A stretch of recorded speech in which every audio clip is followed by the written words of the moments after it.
Ensuite, je rapporte, je suppose, toutes les suivantes.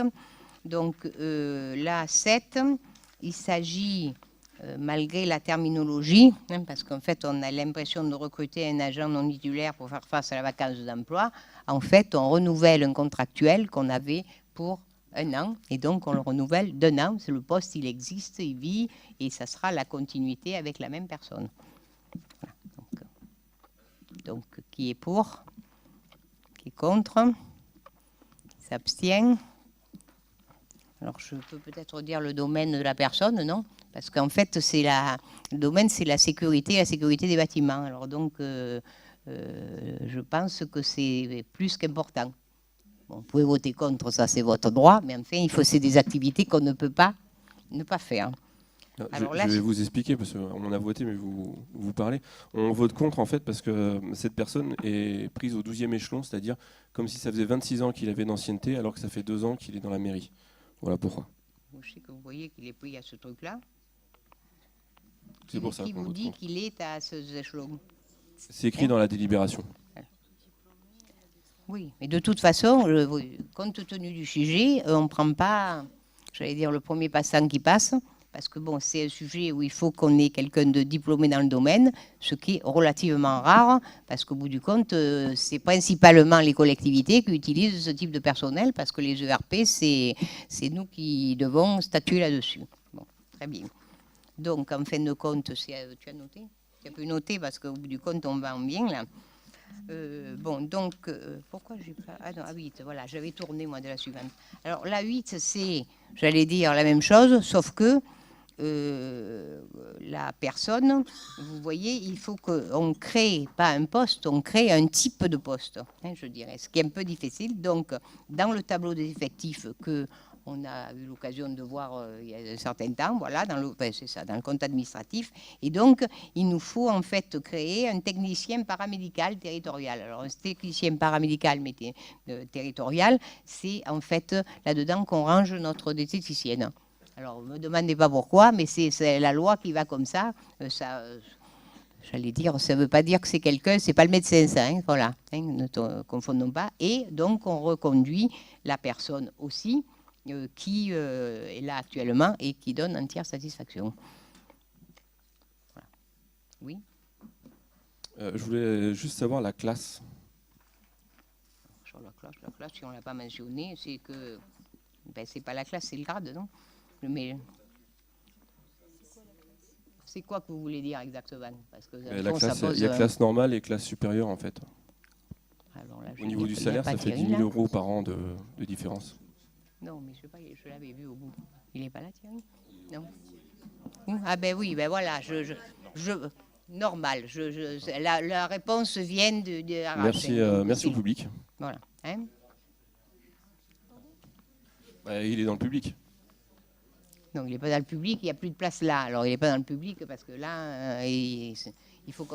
C'est le DRH, il reste le DRH tant qu'il a rien. D'accord, mais on aurait quand même préféré que ce soit vous qui nous répondiez, parce que c'est quand même vous qui... Je ne vais pas vous dire une connerie, j'aime autant demander. Je lui ai demandé, c'est tout.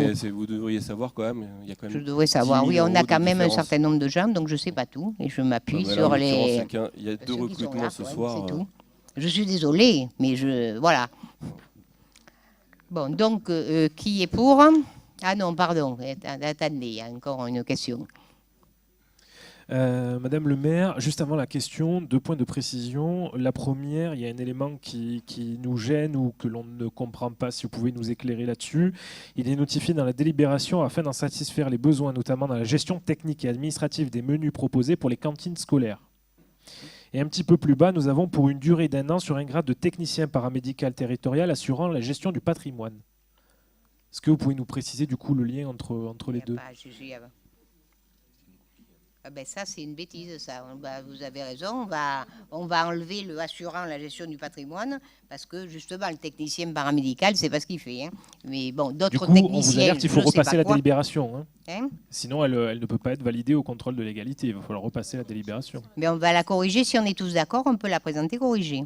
Donc, si nous sommes tous d'accord, si quelqu'un ne veut pas supprimer ce que vous dites, suggérer, ça me paraît difficile d'être dans cette position. Donc, on barre... assurant la gestion du patrimoine. Voilà. Hein, et le reste tel quel. Donc on a voté. Le deuxième point, la création de poste, elle a été faite le 15 octobre. Ce qui nous laisse à penser un petit peu que du coup, il n'y a pas vraiment eu d'appel à candidature pour une personne titulaire, puisque le délai est assez court, ce qui veut donc dire qu'on a été quand même très très vite dans le fait de recruter un agent non titulaire. Voilà. C'est juste pour préciser. Mais de toute façon, on a reconduit la personne qu'on avait, j'ai bien précisé, qui faisait donner satisfaction. Il faut dire que ça ne court pas les rues non plus, cette spécialité. Hein. Il faut quand même... Du coup, ça nous amène à une question pour être le plus possible dans la transparence. Vous nous proposez ce soir et vous nous informez du recrutement d'un agent non titulaire. Madame Chave parlait tout à l'heure de campagne et elle avait entièrement raison puisque vous êtes parti en campagne, ça y est, et c'est la raison pour laquelle vous avez recruté... Vous n'êtes pas parti. Juste, je n'ai coupé personne, merci beaucoup. On se respecte ce soir, c'est ce qu'on a demandé en préambule. Merci. Jusqu'à présent, je n'ai coupé personne. Je sais que c'est difficile pour vous, mais il faut qu'on s'y abstienne et ce sera pour le bien de tout le monde. Donc, en vue des élections municipales, vous avez recruté un agent qui est missionné de vous coacher, de vous accompagner dans le travail que vous effectuez au quotidien. Donc, cette personne-là est payée sur nos deniers publics, sur nos impôts. Donc, est-ce que vous pouvez nous préciser, s'il vous plaît, pour quelles raisons réelles la personne a été recrutée, de combien nos impôts sont sollicités mensuellement pour cette personne-là et comment elle va vous accompagner, vous et vos adjoints, sur le fond et sur la forme durant la campagne qui arrive l'année prochaine? Alors, vous devez vous rappeler que l'année dernière, il y avait quelqu'un déjà à ce poste. Cette personne, pour des raisons qui lui étaient personnelles, a quitté ce poste et même a quitté la région. C'est simplement un remplacement. De qui vous parlez, excusez-moi? De Boris Tadjiak, voilà. Boris. Pour la taille, c'était à peu près pareil. Ouais. Pour l'âge aussi. Hein, un peu plus large, oui, pour Boris. Oui, voilà. Oui. Donc, c'est... Eh oui. Oui. Donc c'est un collaborateur, un chargé de mission, c'est tout, un assistant. Et du coup, de combien nos deniers sont utilisés mensuellement pour la rémunération de monsieur? Je ne suis pas excessif, je ne connais pas la rémunération, alors je vais la demander. Non, on vous la donnera. Parce que en fait, ce serait bien qu'il se présente aussi auprès de nous. Donc je ne veux dire que des choses précises. Est-ce que ce monsieur ne peut pas se présenter? Parce que du coup, s'il est attaché... Non, pas ici. Vous pouvez venir le dire bonjour, il ne vous mettra pas dehors. Hein. Super, merci. Bon, alors, donc, nous en sommes là, au vote de la 8. Donc, c'est ça, qui est pour, qui est contre, qui s'abstient. 3 abstentions adoptées.